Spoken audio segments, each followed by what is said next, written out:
Let me know when Stephen. Let me know when Stephen is there.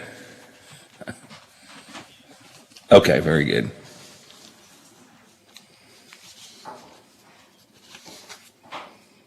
Thrilling live entertainment for 50 years, and the Outdoor Theater at Sugarloaf Mountain will provide a safe and memorable experience for your entire family. Get tickets now at tecumsehdrama.com. This message is made possible in part by the Ohio Arts Council. Tecumseh, experience the drama. Now at Menards, save big money on your next project with 11% off everything. From smoke and carbon monoxide alarms to fire extinguishers and more. Kidde home safety products keep your family protected from emergencies. Right now, all Kidde safety products are 11% off. Get 11% off everything now at Menards. Good through June 19th. Savings are a mail-in rebate. Some exclusions apply. See store for details. Save big money at Menards.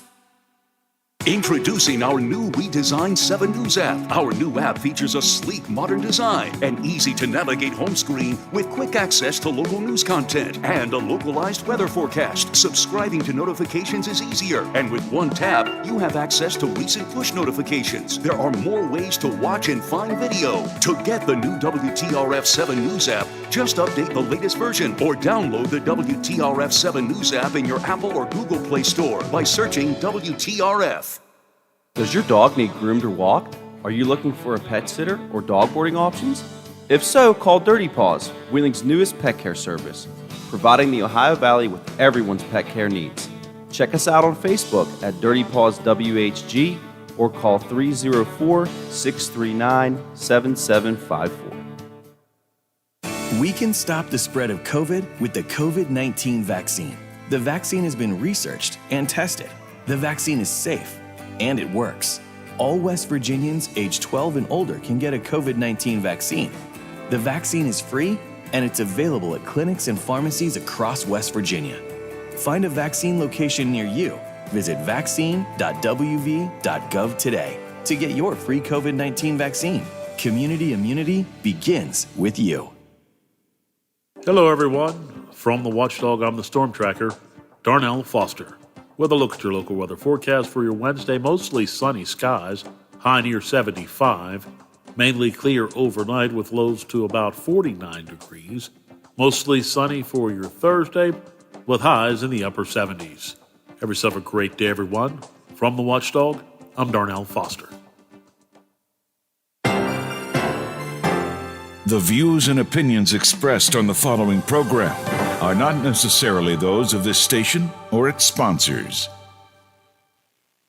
Morning, sunshine. What's so good about it? Today is National Fudge Day. Fresh fudge. Fudge, what fudge? Fudge Day today. Fudge. Hot fudge? I love your fudge. Only I didn't say fudge. Yeah, temper fudge. Yes. Fudge. Fudge. In honor of National Fudge Day, Fudge makers. Fudge it up. right now. It's showtime.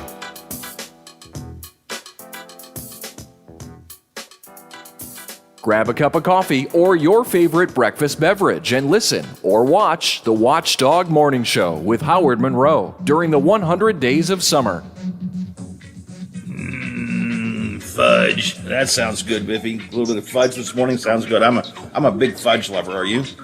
Oh, yeah. Get a little sugar rush this morning and away you go. That would be good. Hey, beautiful day of life outside. The temperature moving up 53 degrees at the Wheeling, Ohio County Airport. Clear skies there. 54 degrees and sunny. Beautiful sunshine coming on my deck here at the home studios in the Elm Grove section of Wheeling. And it's going to be wall-to-wall sunshine today. Blue skies all day long. Absolutely Goldilocks temperature, the temperature that defines perfect temperature for me. 72 degrees, the predicted high today. Tomorrow also going to be a pretty nice day as well. Coming up, a lot of stuff we're talking about. Wheeling Council okays a tougher ordinance for personal fireworks use and possession.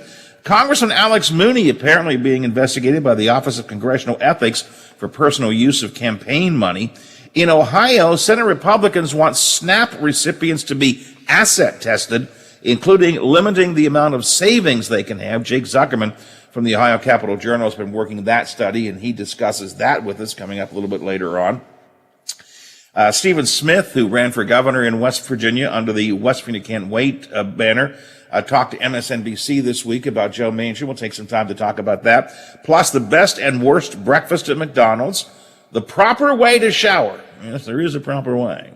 And popular but unusual Father's Day gifts. Got it all coming up here on the Watchdog Morning Show. But first of all, let's talk. Oh, and by the way, we were talking with Zach Petty from the Big Seven earlier, our weather guy, about Do It for Baby Dog.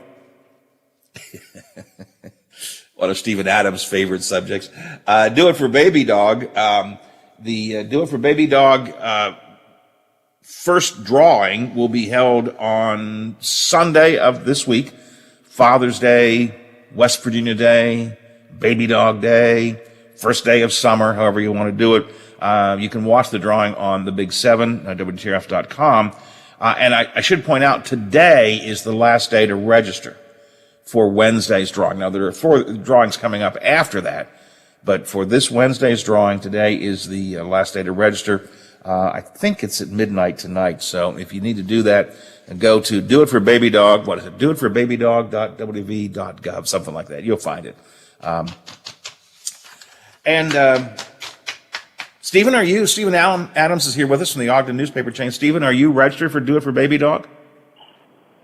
Journalistic ethics kind of prevent me from doing it, but nothing stops my wife from being able to do it. So she wins $1 million, and hopefully I'll benefit from that. My ethics aren't quite as good as yours, I guess, because I did register for it. I wouldn't mind if Baby Dog gave me $1 million. Your wife actually got her gift card, right?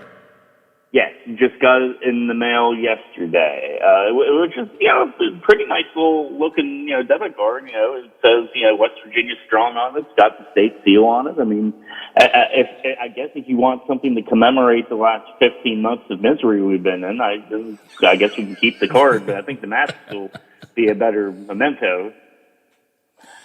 First of all, Stephen, and happy anniversary, you and your wife. 5 years, is it, this past weekend? 5 years. Yes, sir. Yes.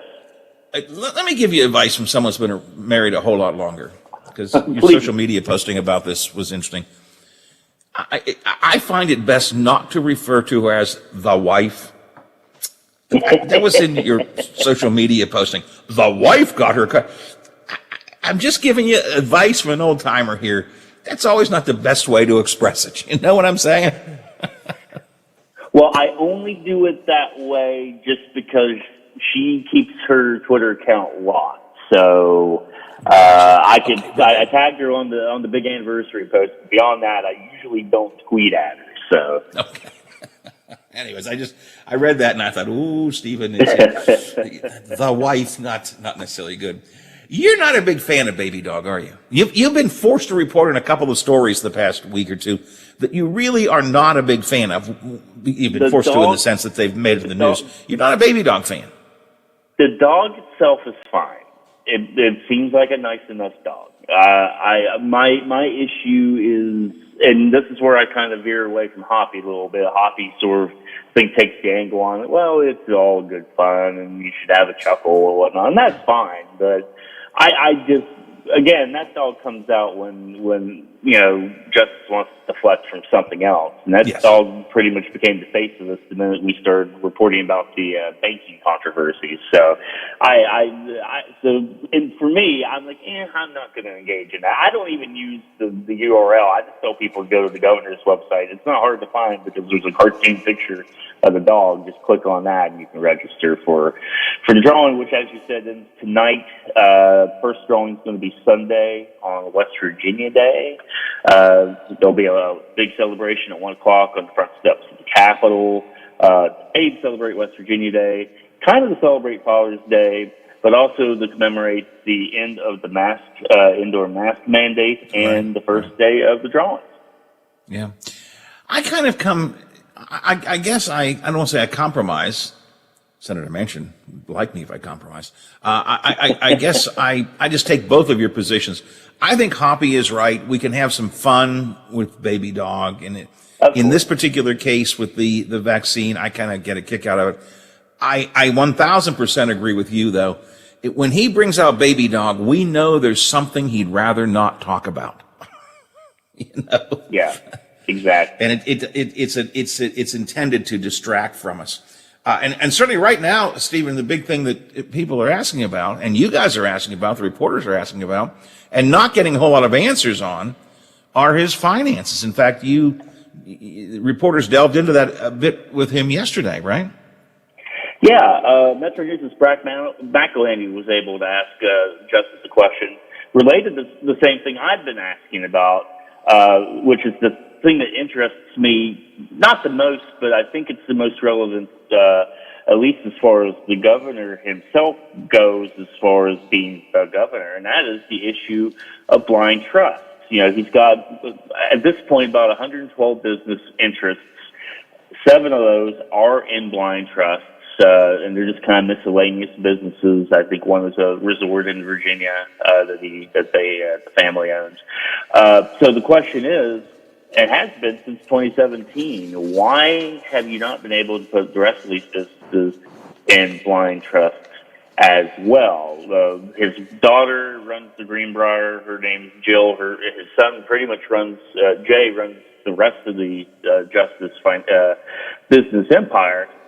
Brad specifically asked about was the reason you weren't able to put these businesses in blind trusts due to these financial arrangements, these loans that you had first with Carter Bank and Trust out of Virginia, and then later in 2018, the Greensill loans, which we really didn't get an answer to that. Basically, the answer is Justice, the numbers guy, deferred that to his financial people. So he could not give an answer to that question, but basically explained, look, I guaranteed these loans, which we talked about, nearly $1 billion between both Carter Bank and Greensill.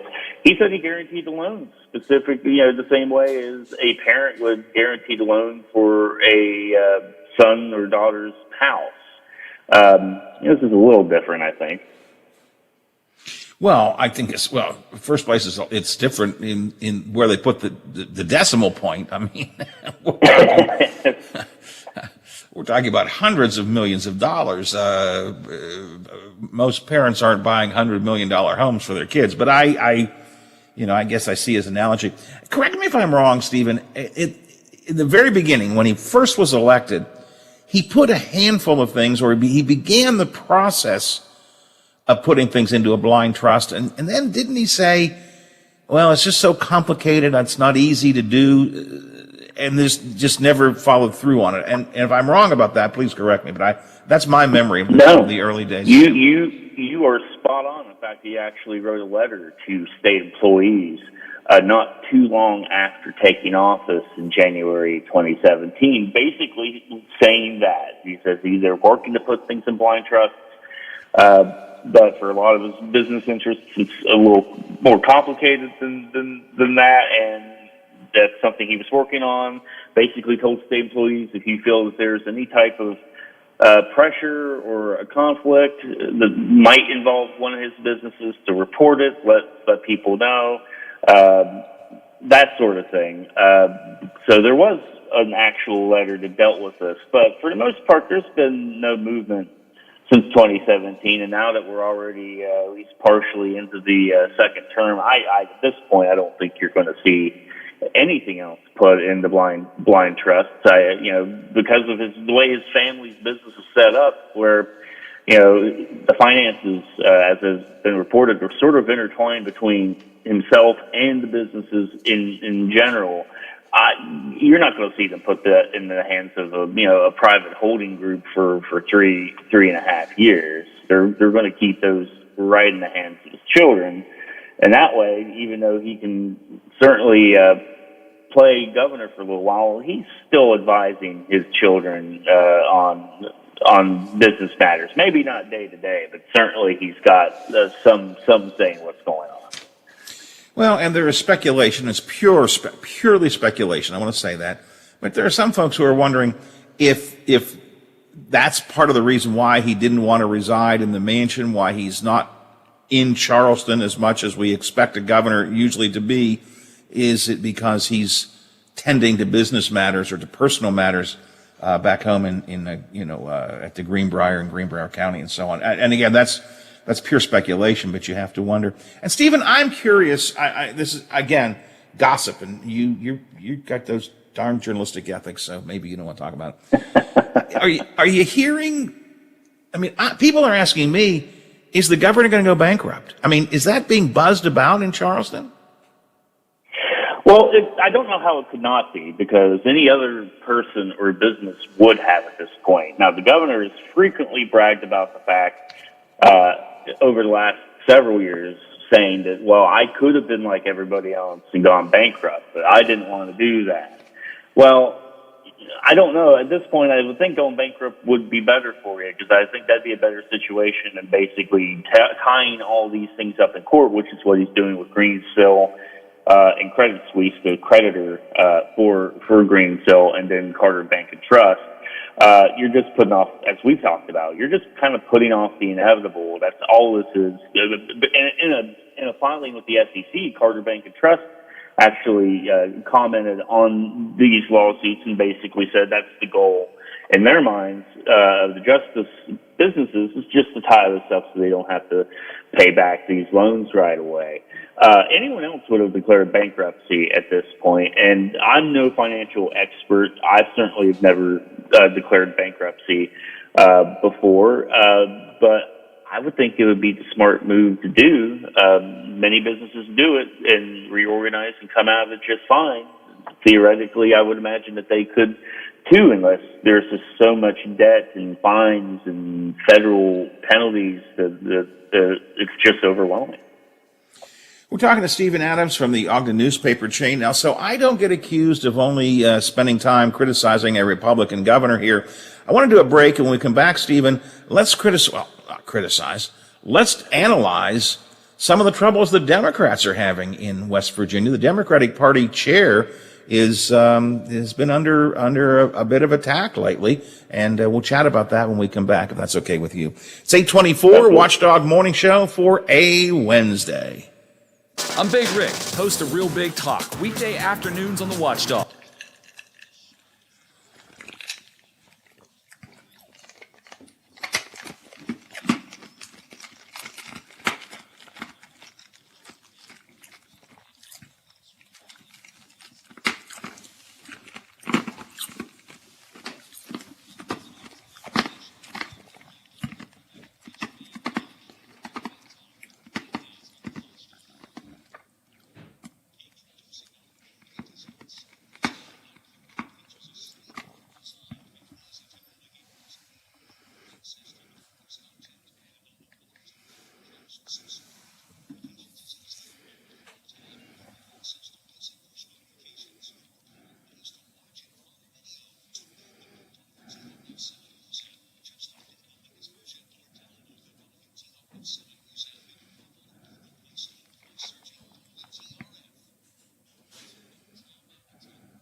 you back on the road to financial success. Hey, I'm going to the kitchen. Can I grab you a Coors Light? Yeah, that sounds good. Huh. I never knew there was a zip line in my fridge. Hey! Hey, buddy! Yeah! You got 2 Coors Lights up there? You got it! Always brewed down to 34 degrees. With a taste as cold as the Rockies, only Coors Light gives you refreshment every time. Here you go. 2 Coors Lights. Awesome, man.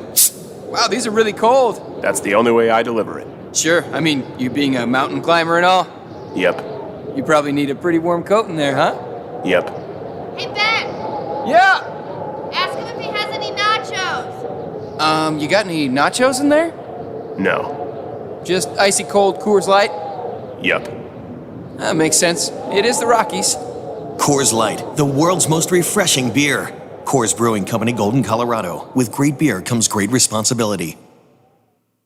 Are you ready to be a vital part of the country's leading supplier of industrial, medical, and specialty gases? Airgas USA is looking for a delivery driver in the Ohio Valley to safely and efficiently deliver gas products throughout the tri-state area. As an Airgas delivery driver, you will serve as the face of Airgas and be offered a full benefits package including medical, dental, vision, 401k, paid holidays, and much more. We're interviewing candidates now, so don't wait. Head to airgas.com/careers today.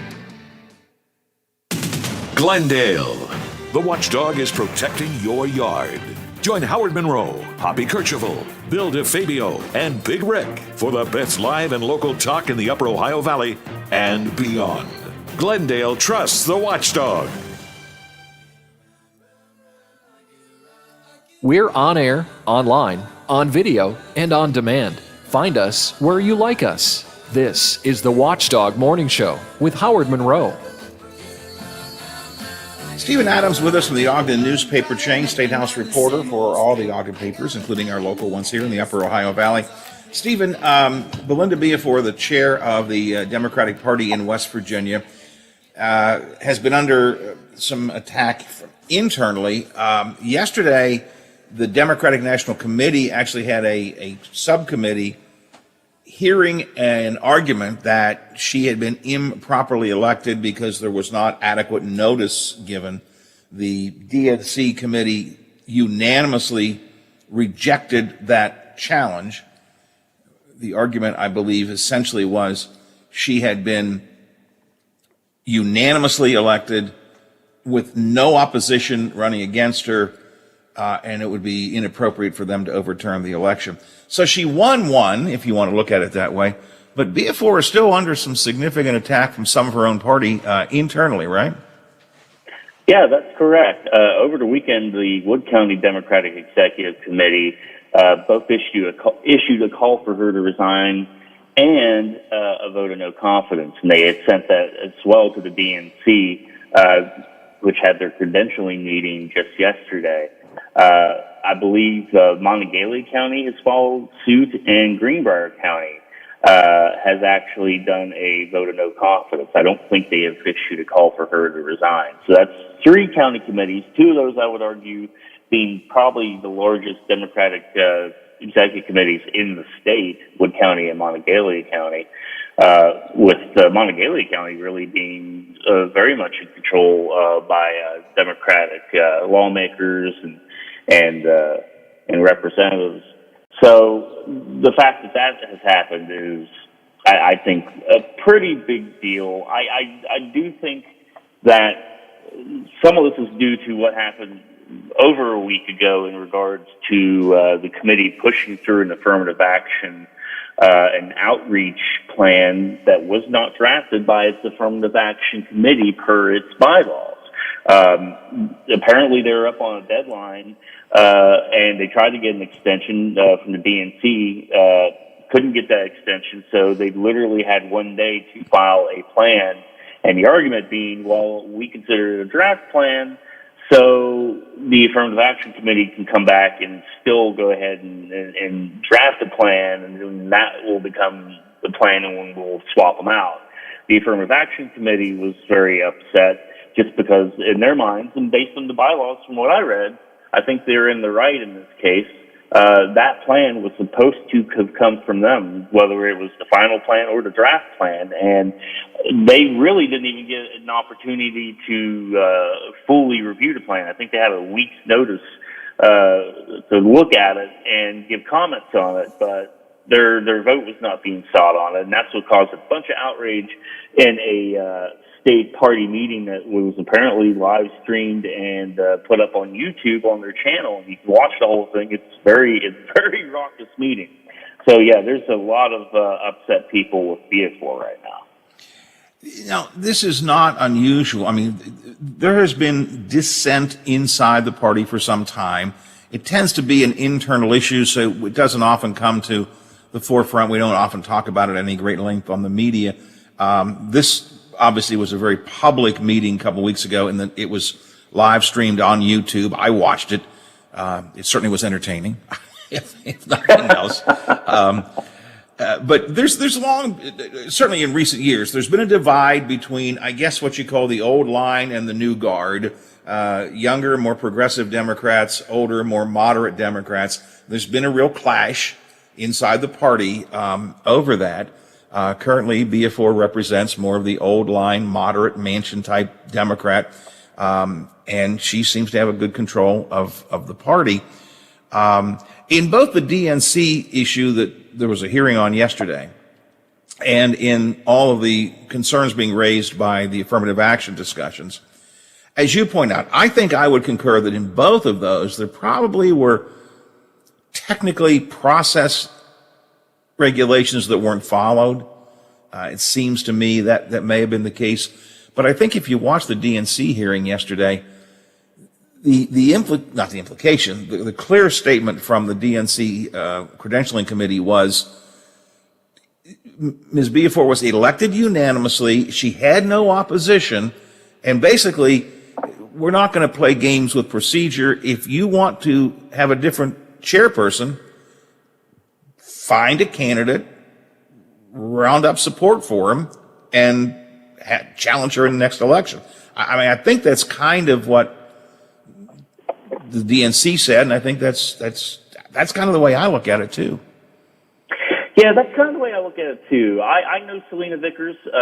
Selena and I have talked for a long time. She's a Democratic Party member and activist. She's not a member of any of the county or state executive committees, but she has kept an eye on the state Democratic Party for a long time as sort of a watchdog and citizen journalist.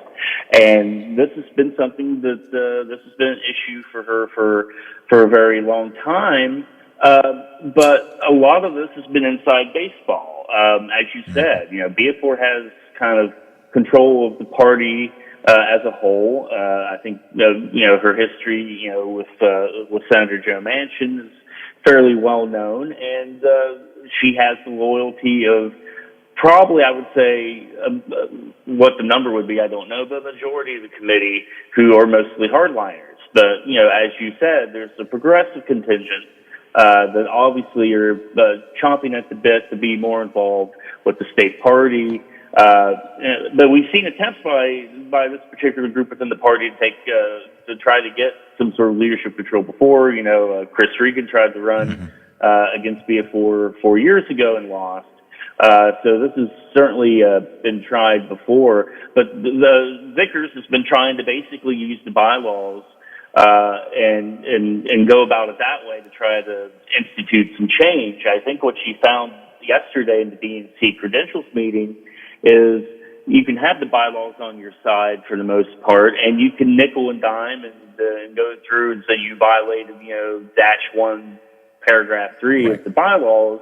But if you've got enough people in DNC, which of course have worked with BF4 for a very long time, and I think they came to the correct conclusions, which is you were unanimously elected. You all had 9 days to field a candidate against her. You apparently fielded a candidate against other officers that were up for election in 2020 in the state party, but you didn't do it for BF4, Rod Snyder, the vice chairman, and the 2 DNC committee people.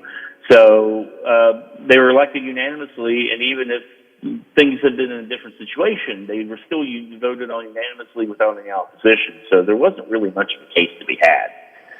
although I have a lot of respect for Ms. Vickers for really, wanting to make change and bringing it out and being very public about it. And I think that's great. She was somewhat singled out by a couple of the DNC credentialing committee members yesterday in saying, okay, you're claiming that the actual adequate notice wasn't given, that there's an election being held, but you, Ms. Vickers, you knew there was an election coming up, right? Yes. Well, did you round up any candidates? Did you create, it was not a surprise to you. Maybe the procedure wasn't followed, but you knew what was going to happen. So it kind of is incumbent on you and others who feel that BF4 is not doing the right job to create opposition and to, make it a real election. And again, I think that was kind of the upshot of from what I watched of the DNC committee hearing. If I'm a Democrat in West Virginia, I'm a little concerned about the party's internal matters being portrayed as process issues. I don't know if the general public really wants to hear, well, as you said, they didn't follow subparagraph B.C. I just don't know that resonates at all. Kind of makes you look a little picky-uni, in my opinion. I don't think that's really a good image to be out there with. Yeah. In my opinion, like I said, a lot of this is kind of inside baseball. The public in general, whether you're a registered Republican or a registered Democrat, are not involved with their county or state executive committees. They just go to the polls and vote for who they want. Now, it's things like this, stories like this, that might make someone want to be a little bit more interested, because to some extent this is certainly embarrassing, but also to some extent what's going on with the state party is indicative of what's going on with Senator Manchin. On the national level, at the U.S. Senate, being more of a moderate Democrat, getting a lot of pressure from progressive groups. Politico Playbook just had a piece this morning that basically said the Democrat leaders are trying to tell progressive groups to lay off Manchin because they're concerned that he might switch parties. Now, you and I both know that's never going to happen. But, it's never going to happen. But nonetheless, he's kind of got the same pressure issues that in many ways the state Democratic Party has. And those pressure issues aren't all bad. Pressure can help create change. In this case, trying to create apparently a long-awaited affirmative action committee with various the minority groups, people of color, LGBTQ, seniors, youth, women, indigenous people, things of that nature, trying to get more input in how the party operates from these groups, which I would say are very much disadvantaged in West Virginia, based on the percentages in population. That type of change, helping spur this on can possibly be good, but the pressure is there nonetheless. Stephen, I'm going to move on. I appreciate your time this morning. I always appreciate your coverage. Good talking to you today. We'll do it again soon, I am sure. Yes. Thanks, Howard. And just remember, do it for Baby Dog. I'll do it for yourself. Or yourself. All right. Thanks a lot. Appreciate it, Steve. Thanks a lot. I got to shift gears from one reporter to another. Jake Zuckerman coming up next from the Ohio Capital Journal. Couple of things I want to get into with him. We will do that after Biffy, as quick a break as we can make this. Let's get some news, some sports in here. And Jake is up next. Watchdog Morning Show underway for a Wednesday. The WTRF Channel 7 News.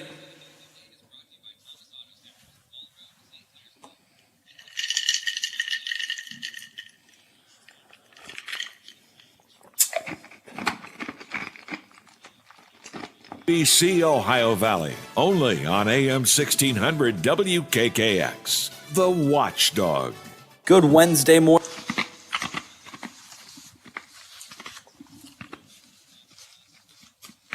To confiscate five.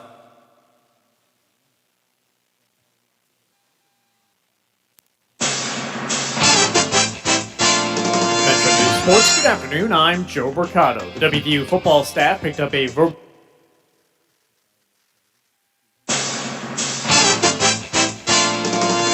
Sports, good afternoon. I'm Joe Mercado. The WVU.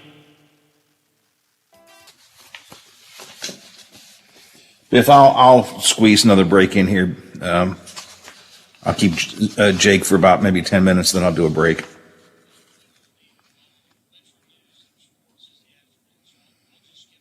Okay. Okay, that works. That works then. Thank you. Appreciate it. to win some prizes in the weekly drawings. Governor Justice will hold the first one this Sunday at 1 p.m. As always, you can watch it live on the 7 News Facebook page and WTRF.com. And we can't forget about the Vax-A-Million drawing over in the Buckeye State tonight. One lucky Ohioan will win $1 million, and another one will receive a full-ride scholarship. The winners will be announced at 7:29. Come watch that live with us as well. That was a look at your headlines. Have a great day, everyone. Value starts here at your Toyota dealer with savings and reliability you can count on. So check out a RAV4 now with up to $750 cash back, or a Camry with up to $1,250 cash back, or go with a Corolla and take up to $1,000 cash back.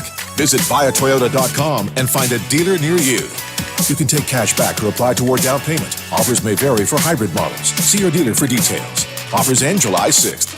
Toyota, let's go places. We can stop the spread of COVID with the COVID-19 vaccine. The vaccine has been researched and tested.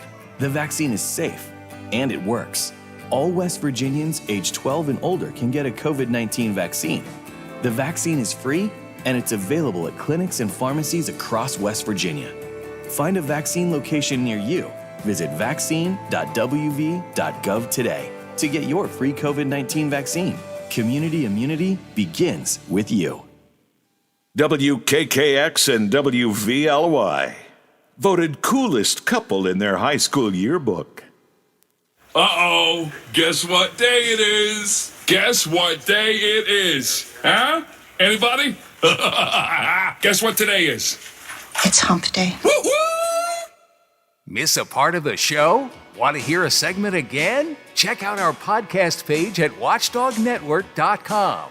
The Watchdog Morning Show with Howard Monroe continues.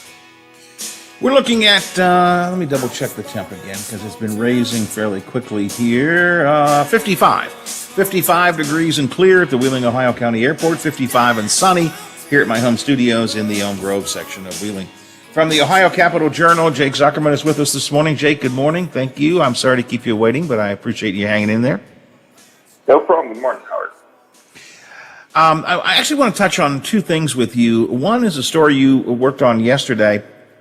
Larry Householder, who is Speaker of the House and seems to be involved in perhaps one of the single biggest campaign scandals in the country, I guess, really. Questions are being raised about whether he should remain in office or remain in his position or not. That's been going on this week. You've been kind of watching that. Bring us up to speed on what's being said, what's being done. Householder's pushing back pretty hard, right? Right. Yeah, the basic timing is that Larry Householder was arrested and then indicted last summer, and the issue has just kind of festered. You know, it's just been this massive elephant walking around the House.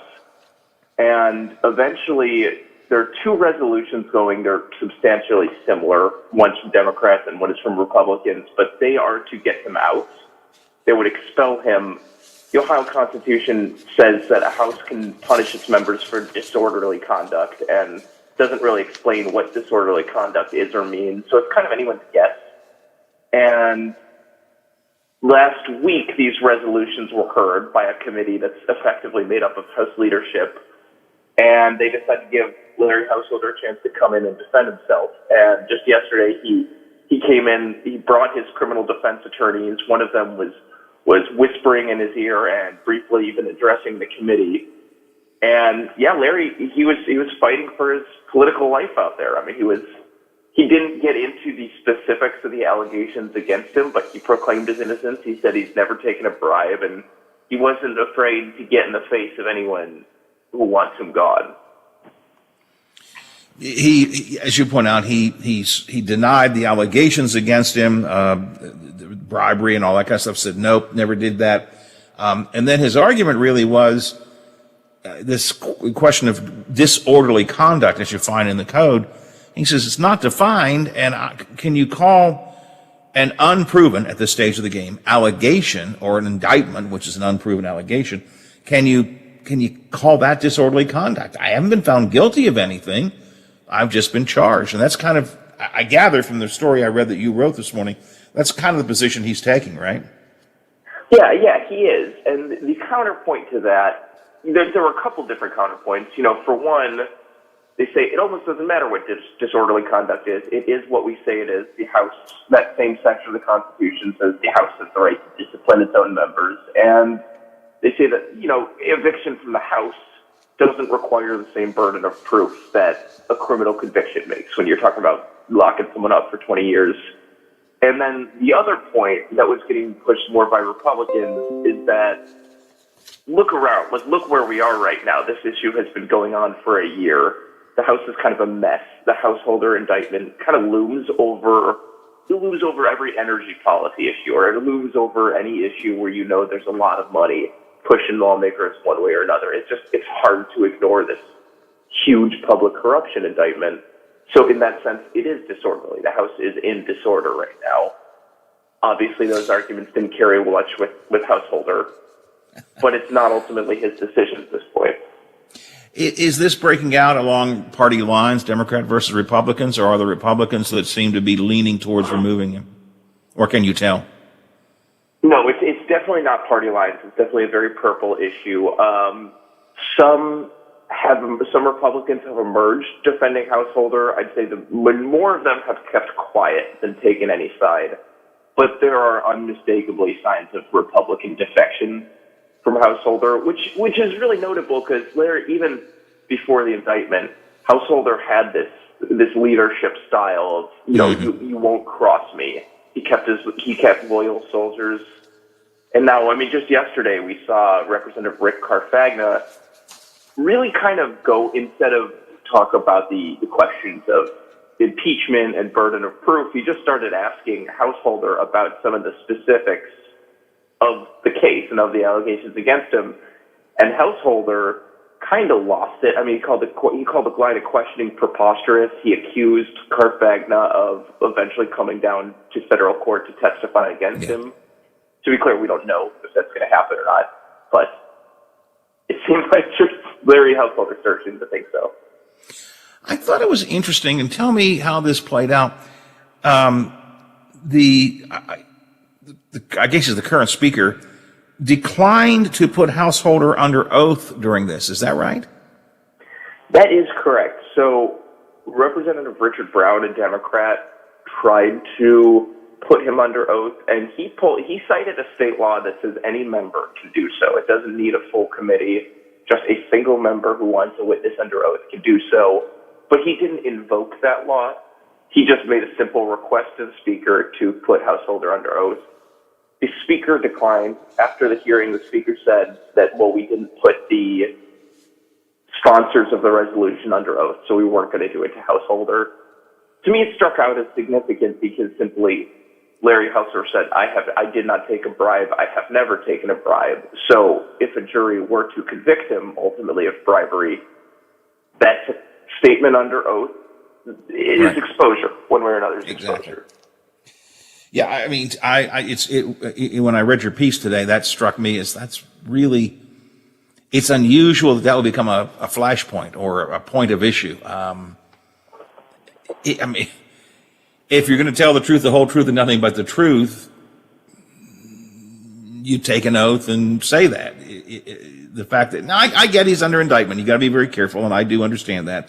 But it struck me as an interesting part of the story that they refused to put him under oath for his testimony. So when will a vote come on this? That much is very unclear. The House Speaker, the new House Speaker, Bob Cupp, is tremendously talented at never answering, the obvious questions that reporters are going to hound him on. The sponsors of the resolution, Democrats and the Republicans behind them, say they are going to force a floor vote on the issue. What I suspect is there are some Republicans out there who would vote to oust householder, but I'm a lot more skeptical that they are willing to buck the new speaker in a procedural vote like that. I think that this will ultimately come to the floor when Speaker Cupp wants it to come to the floor. I'm not expecting much success from a discharge effort. Talking to Jake Zuckerman from the Ohio Capital Journal this morning here on the Watchdog Morning Show. Jake, I want to shift gears just for a second.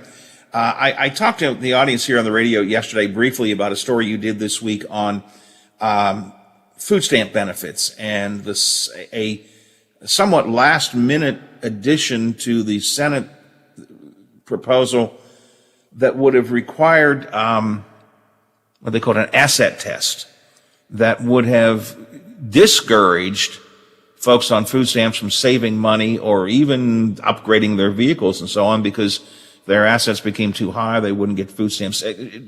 Tell me how that's playing out.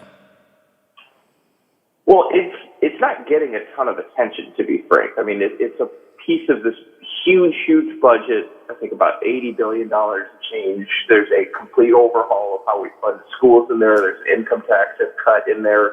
So it's not like driving the conversation around the State House. But, yeah, it's in there. The Senate president essentially said we want to make sure that food stamps and welfare benefits are only going to the truly needy. But this measurement system it's kind of a stingy calculation. You know, it says that if you have more than $2,250 saved up, you become ineligible for food stamps. Well, the current system says if your income puts you below 130% of the poverty line, then you are categorically eligible. And this, like you mentioned, if you have a car worth in the ballpark of $7,000, you would not be eligible for food stamps. You would need to either liquidate that car and buy a cheaper one or just sell the car outright. But then how do you get to work? And you run into these kind of poverty traps like that. This may not be getting a lot of attention, but I think it should, because it goes to the heart of understanding poverty. Let's take the two things that we just mentioned, two examples.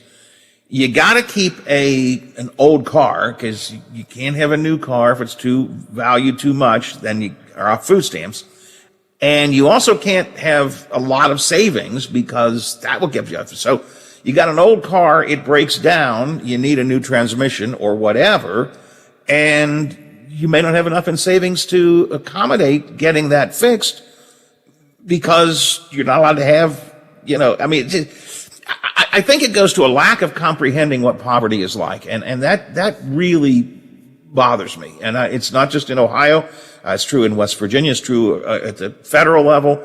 I don't think we comprehend the life of the true low income, the life of people in poverty, how critical the car is, we want to encourage them to save.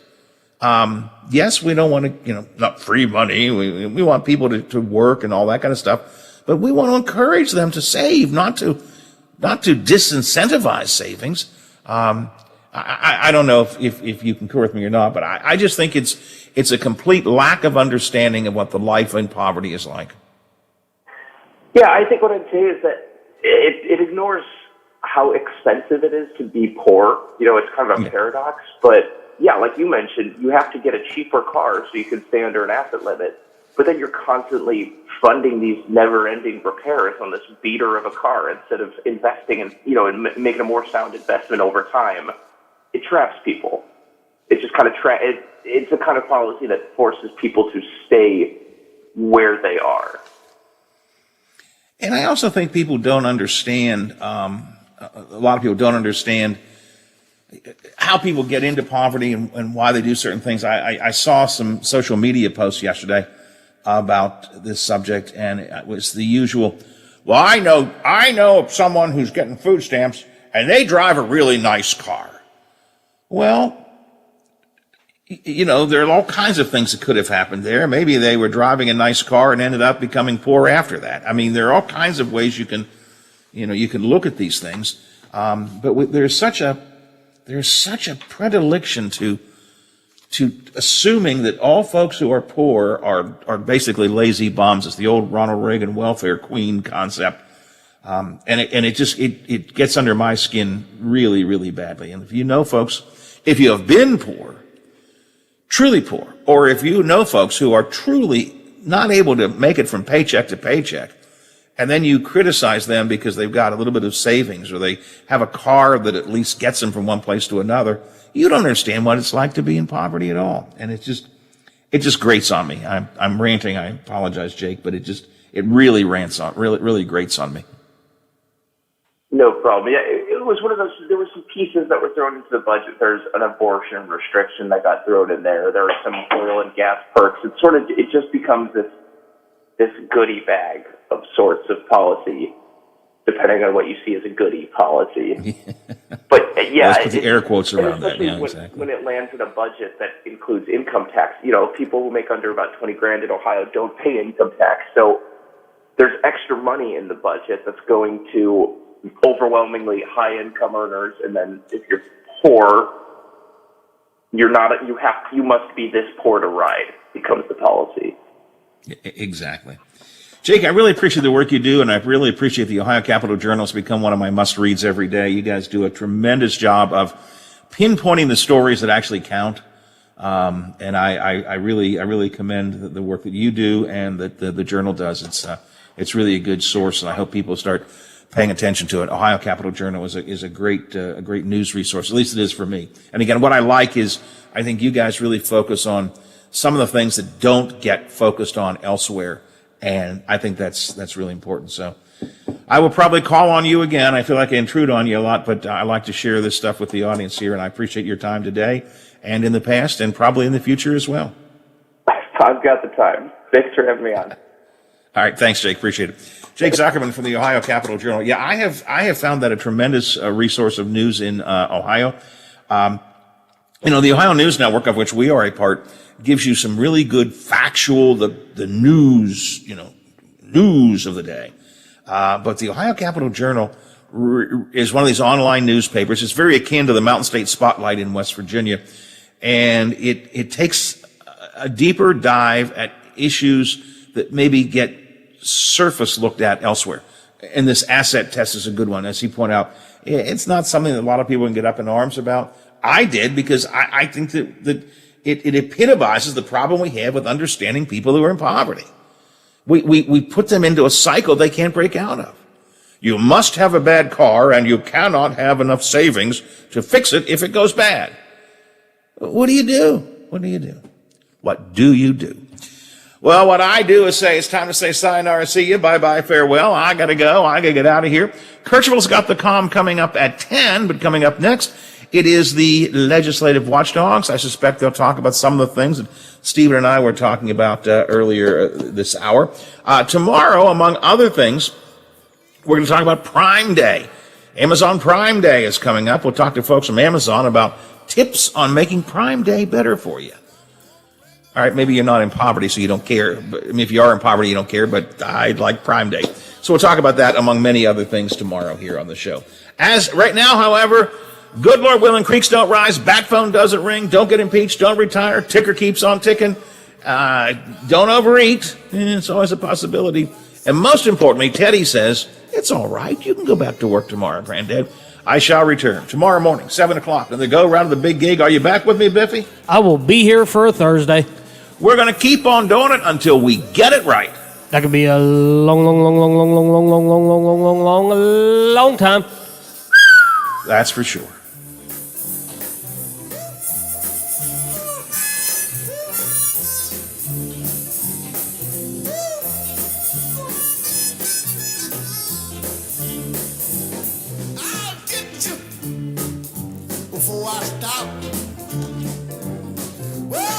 The Watchdog is FM 98.1, AM 1600 WKKX Wheeling, FM 97.7, AM 1370 WVLY Moundsville. The ABC News is brought to you by Thomas Auto Centers, Mall Road, St. Clairsville. Get the best deal at Thomas Auto Centers. News. I'm Sherry Preston. All right, Biffy. I thought we made a pretty good one today. I found some good stuff. That worked out good. Jake's good. I always feel like Brad's part of the team. He knows that he's a regular part of the team, but sometimes I feel like the Ohio Capital Journal, we have no connection to them. I hate to keep calling on him, but he's pretty good. Wish he'd speak up a little bit, but other than that, he's pretty good, but I'll use him a good bit. All right, we've got a 7:15 guest tomorrow, which is someone from Amazon on Amazon Prime Day. And I'm going to try and track down a couple of council people to talk maybe about that homeless thing, which we haven't done. And then I'll see what develops during the day. You never know what's liable to happen as the day goes on. It is still very early. I have discovered lately that scheduling things too early makes a problem because I end up getting full and then there's breaking news and I got to shuffle things around. So I'll wait a little while to see what else we're going to work on. I will be down there in an hour or so. So if you need anything, I'll see you then. Thanks for your help today. I appreciate it as always. All right. Bye.